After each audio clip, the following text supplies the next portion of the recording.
Hello guys, blog আকারে share করব এবারের সিকিম জার্নি। হ্যালো গাইস, আমরা এখন চলে এসেছি শিয়ালদা আর পিছনে দাঁড়িয়েছে দার্জিলিং মেল। আমরা এখন যাব নিউ জলপাইগুড়ি। 10 ঘন্টার জার্নি সফর শেষ করে প্রায় 8:30 নাগাদ আমরা এসে পৌঁছালাম নিউ জলপাইগুড়ি স্টেশনে।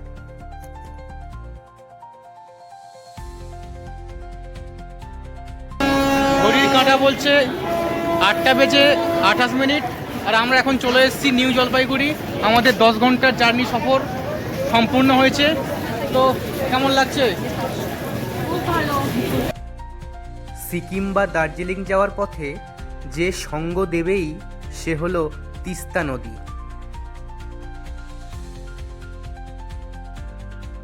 হ্যালো গাইস, পিছনে পাহাড়। আমরা এখন সিকিমের পথে। একটা অপূর্ব সুন্দর ভিউ দেখে আমরা দাঁড়িয়ে পড়েছি। এই যে পাশে তিস্তা নদী, জাস্ট এক কথায় ওয়াও।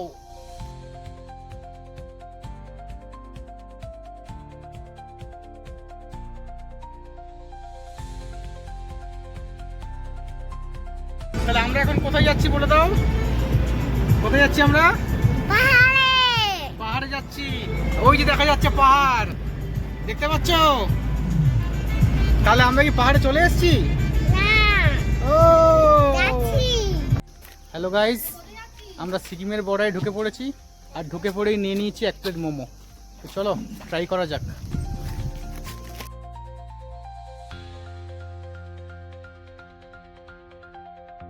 তো এখানে আমরা একটা ইন্টারেস্টিং কল দেখতে পাচ্ছি।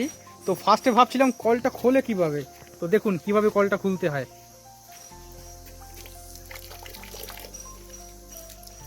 আবার একটু জোরে দিলে কিন্তু এরম বেরোবে ভাই।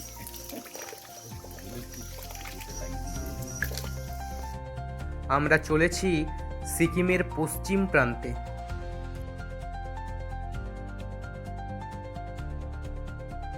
4 ঘন্টা জার্নি করার পর আমরা এসে পৌঁছালাম রিচিংপং নামক একটি স্থানে। আর এই হলো আমাদের প্রথম হোটেল, রজনীবাস।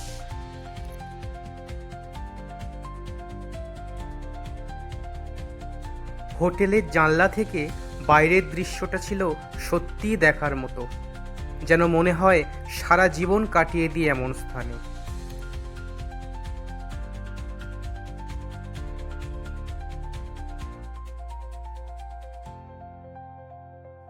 বিকেলবেলা আমরা বেরিয়ে পড়লাম রিচিংপংয়ে একটি বিখ্যাত মনস্ট্রি দেখার জন্যে।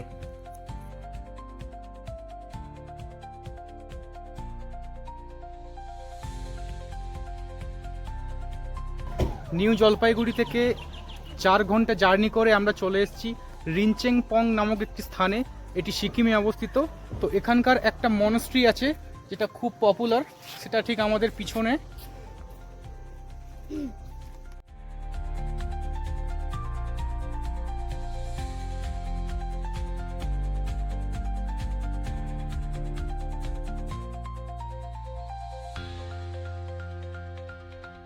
মনস্ট্রি থেকে ফিরে এসে হোটেলের জানলা থেকে পাহাড়ের সেই অপূর্ব রাতের দৃশ্য দেখতে দেখতে দিনটা শেষ হয়ে গেল।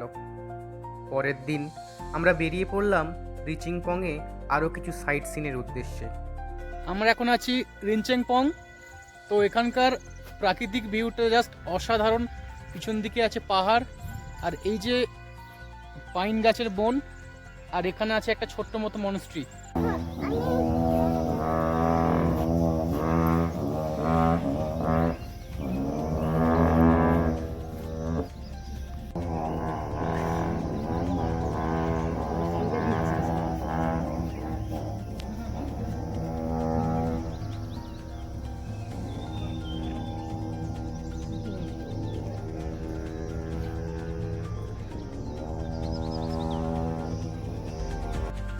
এরপরেই চলে এলাম গাছ, ফুল, পাহাড় ও ঝর্ণায় ঘেরা একটি সুন্দর জায়গায়।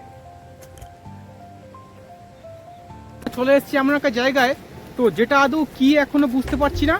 এদিকে ঝর্ণা, কিছু গাছপালা, জঙ্গল, এদিকে কিছু ফুল টুল। আদৌ কি, কেন, কি ব্যাপার কিছুই বুঝতে পারছি না। তো আমরা একটা কুকুরকে পেয়ে গেছি। ওই কুকুরটা কিন্তু আমাদের পথ দেখিয়ে নিয়ে যাচ্ছে তো এখন প্রশ্ন হচ্ছে, এই কুকুরটাই কি সেই কুকুর যেই কুকুর সেই পঞ্চপাণ্ডবদেরকে স্বর্গে নিয়ে গেছিল? এটা যমরাজ নয় তো? হতেও পারে। তো স্বর্গে পৌঁছানোর পরে জানতে পারবো। আর এই হলো সেই স্বর্গীয় জায়গা।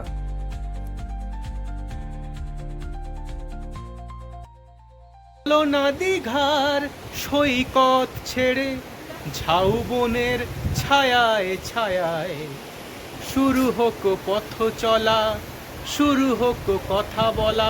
তো গাইস, যেখানে বর্তমানে আমরা এসেছি এটা অ্যাকচুয়ালি কিছুই নয়, এটা একটা ঝাউ গাছ আর কিছু ফুলের গাছের ভরা একটা জঙ্গল টাইপের এলাকা। এখানে এদিকে ঝর্ণা আছে, ছোট একটা ঝর্ণা। তবে হ্যাঁ, এক কথায় জায়গাটা খুব সুন্দর। এখানে কিছুক্ষণ সময় কাটানোর জন্য এটা খুবই সুন্দর একটা জায়গা। এরপরেই চলে এলাম সিংসোর ব্রিজে, কিন্তু এখানে কাজ চলার কারণে বেশ কিছুদিন এটা পর্যটকদের জন্য বন্ধ রাখা হয়েছে, তাই দূর থেকে ছবি তুলেই চলে যেতে হলো।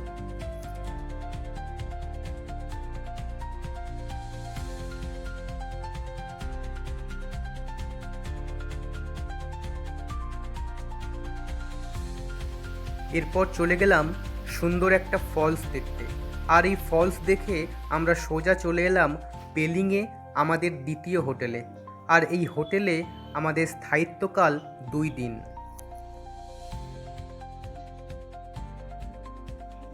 শুরু হলো আরও একটি দিন।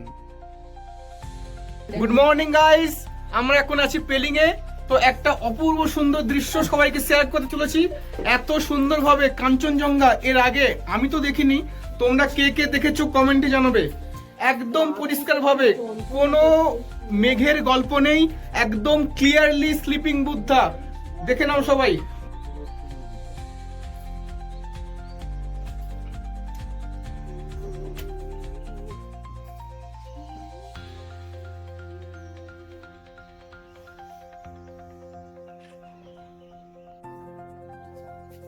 ওহো, দ্য স্লিপিং বুদ্ধা।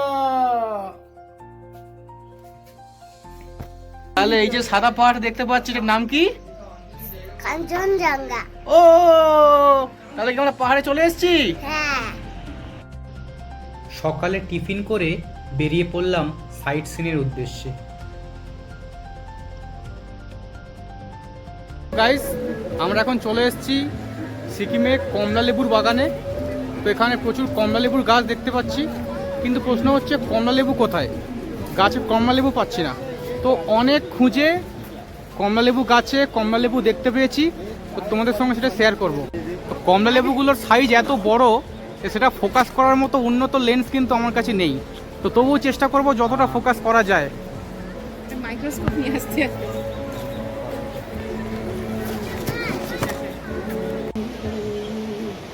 অনেক কষ্টে আমরা কমলা লেবুকে ফোকাস করতে পেরেছি। তো এই হচ্ছে সেই কমলা লেবু, যেগুলো এখনও বড় হতে অনেক সময় লাগবে, অনেক দিন লাগবে। এই বাগানের নিচ থেকে বয়ে চলেছে অপূর্ব সুন্দর রিমলি নদী।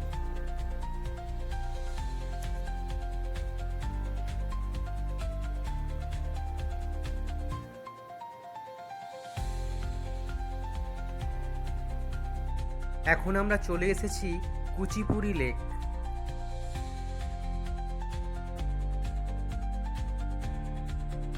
আমরা এখন চলে এসেছি কুচিপুড়ি লেক।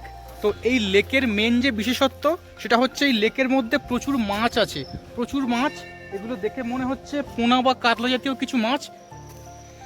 আমরা এখন আছি কুচিপুড়ি লেকে।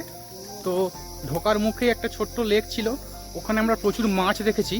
তো এই সোজা রাস্তা ধরে আমরা যাচ্ছি, তো একটা বড় লেক আছে, দেখা যাক ওটা কেমন হয়। আমরা এখন চলে এসেছি কুচিপুড়ি লেক, পিছনে এই বড় লেকটাই মেন লেক। কুচিপুড়ি লেক দেখা শেষ করে আমরা চললাম কাঞ্চনজঙ্ঘা ওয়াটারফলসের উদ্দেশ্যে। সূর্যের আলো স্পর্শ করলে যেভাবে সূর্যকে স্পর্শ করা যায়, ঠিক সেইভাবে কাঞ্চনজঙ্ঘার জলকে স্পর্শ করলে কাঞ্চনজঙ্ঘাকে স্পর্শ করা যায়। তো এখন আমরা চলেছি কাঞ্চনজঙ্ঘা ওয়াটারফল।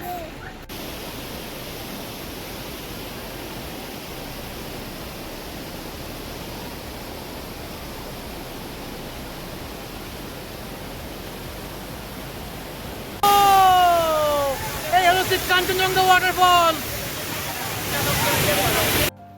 আর এরপরেই চলে এলাম পেলিংয়ের স্কাই ওয়াকে।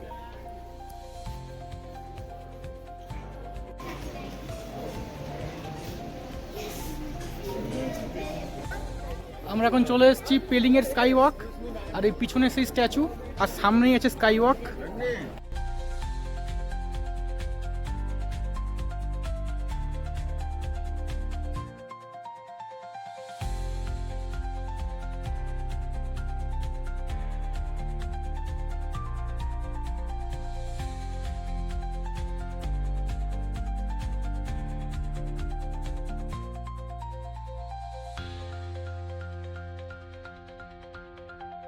এখন বসে আছি পেলিংয়ের স্কাই ওয়াকের ঠিক উপরে। আর এই হচ্ছে স্কাই ওয়াক। জায়গাটা খুব সুন্দর। তবে একটা কথাই বলবো, যদি কেউ মনে করে এটা খুব ভয়ের জায়গা, বলবো একদমই কিছু না। আর যদি কেউ মনে করে এটা কিছুই না, তার জন্য এটা ভয়ের জায়গা হতেও পারে।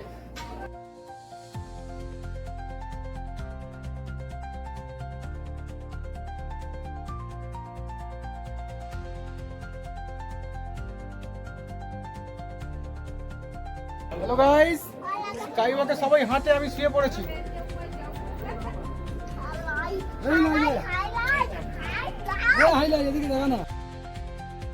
চলে এলাম উপরে মূর্তির জায়গাটাতে।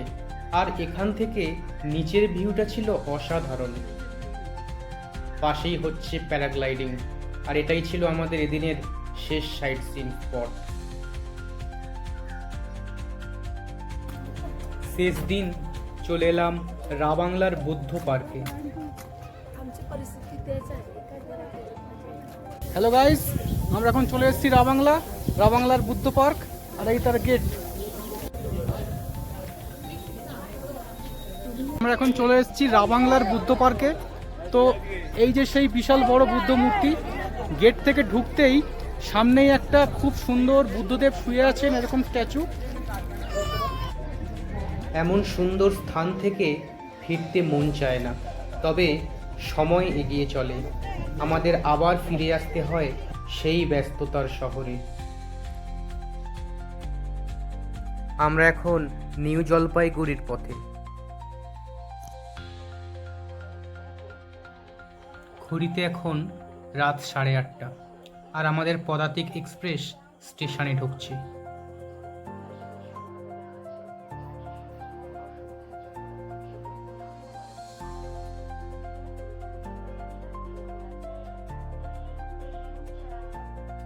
সুখের দিন শেষ হয়ে যায়, আসে আবার সেই একঘেয়ে ব্যস্ততার দিন। আমরা এখন ট্রেনে শিয়ালদার খুব কাছে।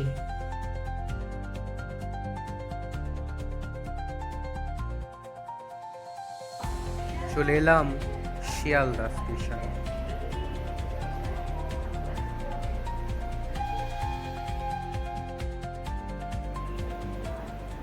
শিয়ালদাতেই শুরু করেছিলাম, সেই শিয়ালদাতেই এসে আবার শেষ হলো। তো আমাদের এই ব্লগ এখানেই শেষ হলো।